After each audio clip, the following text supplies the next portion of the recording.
Ukrainians are fighting a full-scale war against a huge force, the Russian army. But there's another battle you don't see on TV. No tanks advancing, no front lines maps, and it's been going on for as long as I can remember. Even now, while Putin missiles keep striking Ukraine cities, the fight against corruption inside the country hasn't stopped. Here's the story in plain language. It's not just about the Bureau of Economic Security and the man at the center of the last dispute. This is Alexander Savinsky, now heading that bureau. His appointment and the political storm around it show a lot about how Kiev is handling corruption. The core question remains, is Ukrainian government truly serious about tackling it? So NABU, that the National Anti-Corruption Bureau of Ukraine, that's a law enforcement body, and they investigate corruption crimes committed by top officials in Ukraine.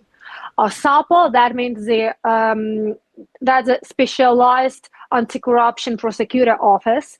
So they simply take the criminal cases from NABU and they put them to the court, to the highest anti-corruption court, just simply to make the top official that committing corruption crimes in Ukraine, just simply to lead them to their legal responsibility for what they've done. And there is also a newly created, I would say, institution, and it's called, as you already mentioned, BEP. That's in English, that's the Bureau of Economic Security in Ukraine. Inclusive state, anti-corrupted state. It is why these institutions like Economic Security Bureau and anti-corruption agencies are supported by business as a proactive part of society, by civil activists, not only by anti-corruption activists, but also activists in different spheres of our life. From the start, setting up Ukraine's Bureau of Economic Security was part of a deal with International Monetary Fund. They send the money, we commit to fighting corruption. But look at where things stand now. The public's main demand has been clear, appointing a new head of the bureau, someone chosen through an open competition and ready to take the job. That man is Alexander Savinsky, the one I showed you earlier. This appointment hit resistance more than once. Ukraine's government kept refusing to confirm Alexander Savinsky, even though he'd won the competition. Their argument, a security letter from the country's security service of Ukraine warning against his appointment. But our government decided to do not do this because of the SBU letter, or something like that, because we still do not have such letter, we still don't have any information, official information from any institutions what it was. The Security Service of Ukraine sent a formal warning letter to the Cabinet of Ministers, and that document was cited as the reason to delay Savinsky appointment. Now, that same letter can't be found. No records, no copy. Savinsky himself says, there isn't a second copy of that letter. Once it came back from the cabinet, it was destroyed. So we may never know what was actually in it. Here is how one member of the selection panel for the Bureau of Economic Security described the mystery. Did he ever see the letter, and what did it say? Well, we saw the letter. Well, we didn't see the letter. The letter was read to us by someone on the committee who had the requisite security clearance. And after we had heard what the letter had to say, which contained no new information as far as the internationals were concerned, we decided to continue to discuss the candidacy, and that discussion went on for almost all of the remaining 24-hour period. And then we held another vote just before the 24-hour period ended. And if you're thinking the security service swooped in at the last minute or someone ordered to derail the process, well, here is a twist. The security service of Ukraine told Savinsky that the entire review was carried out solely at the request of Laura Stefan, the head of the selection commission. But there is a catch. James, one of the international members of that same commission, says the outside expert never saw any serious red flags. Well, actually, the selection was made by the three internationals on the commission. The three Ukrainian nationals did not agree with the selection of Mr. Savinsky, and they cited his ties, his family's ties to Russia, as the reason for their discouragement of his candidacy, of which we were all very well aware from open source information that there was really nothing serious in it, and that other candidates, some of whom are in very senior positions in the Ukrainian government, especially in the administration of President Zelensky, had closer ties. When I asked James whether Laura Stefan might have doubted Savinsky and pushed the security service to lodge that review, here is what he told me. The letter from the Security Service of Ukraine to which they refer was one sent originally by Laura on behalf of the Commission in early April 2025. Laura had absolutely no concerns about Savinsky at any point. By the way, here is still from the video. It clearly showed there was for Savinsky, and next to Laura Stefan's name the mark reads yes. And that's the key point. Think about it, the security service set on Laura's request for months. Only after competition wrapped up, the Commission's decision was final and the paperwork landed on the cabinet's desk. Did they step in, adding information that changed nothing but give the government a formal excuse to pause the appointment? Here is how Savinsky later described its magic letter, one that changed nothing but still blocked the appointment. A letter that does not exist, grounds that never were, a decision that has still not been made. The Security Service of Ukraine has officially confirmed the absence of any grounds for my non-appointment as Director of the Bureau of Economic Security of Ukraine. Alexander Savinsky, who won the race to lead the Bureau of Economic Security, did get the job, but only after delay. The cabinet approved him after the July 31st deadline had already passed, a date tied to Ukraine getting its next EMF payment. Missing that window during a war and a tight budget was a real risk.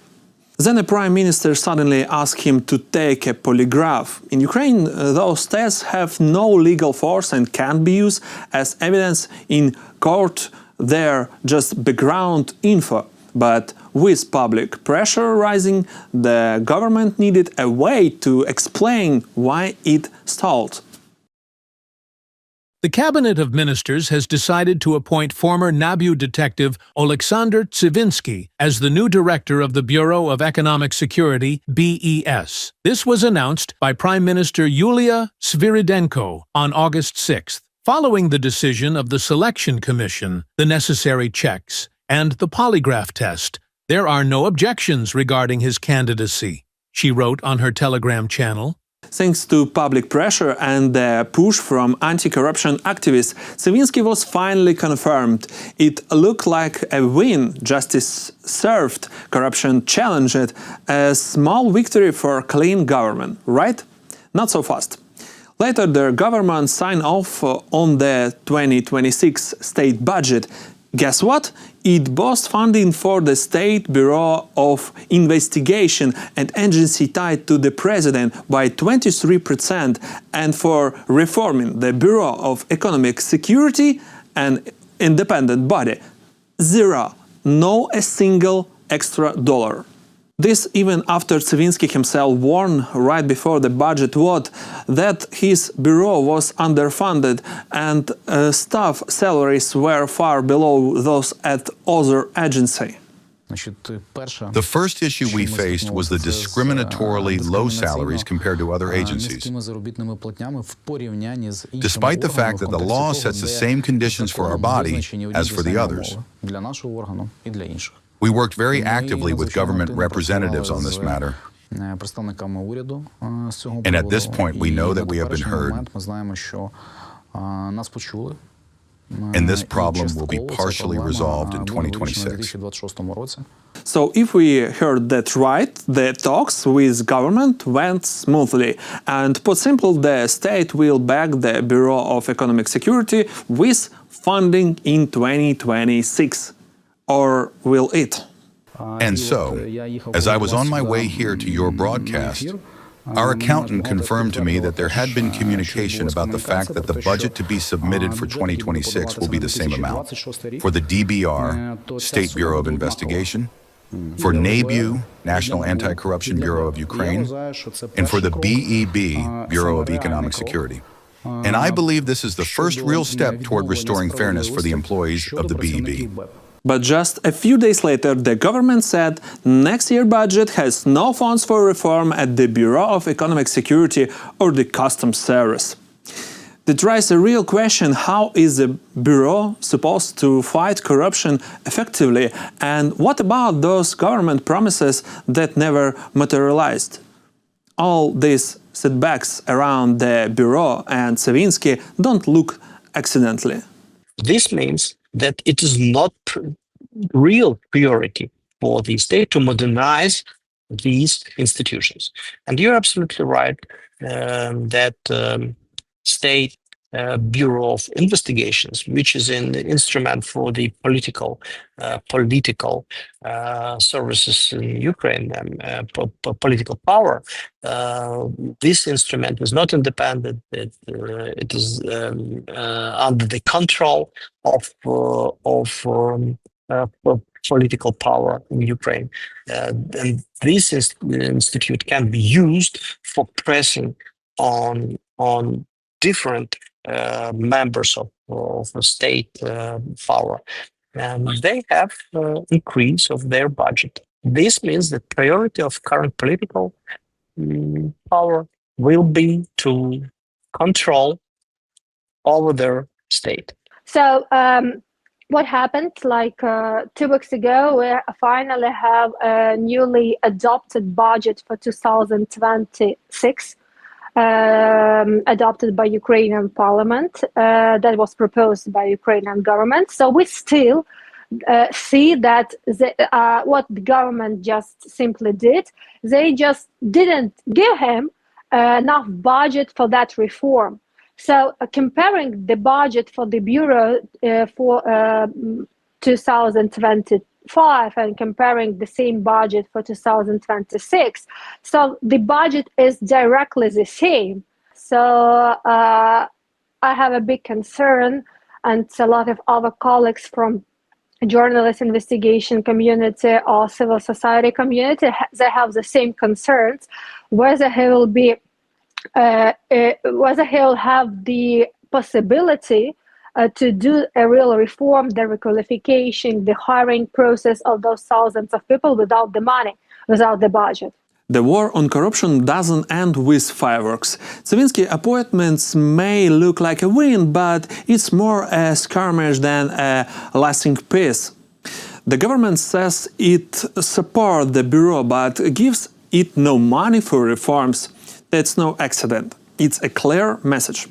If the government spent on control, like the president-linked State Bureau of Investigation, but cuts funds for independent anti-corruption bodies, it shows politics is winning over common sense. Business definitely supports anti-corruption agenda. Business asked president 2 years ago, more than 2 years ago, to realize the reform and to realize independency of Economic Security Bureau. And President supported this idea. And we expected, as a business coalition of business communities, we expected that this idea, this agreement will be realized. But now we see that that promise were, in fact, has been blocked by some politicians.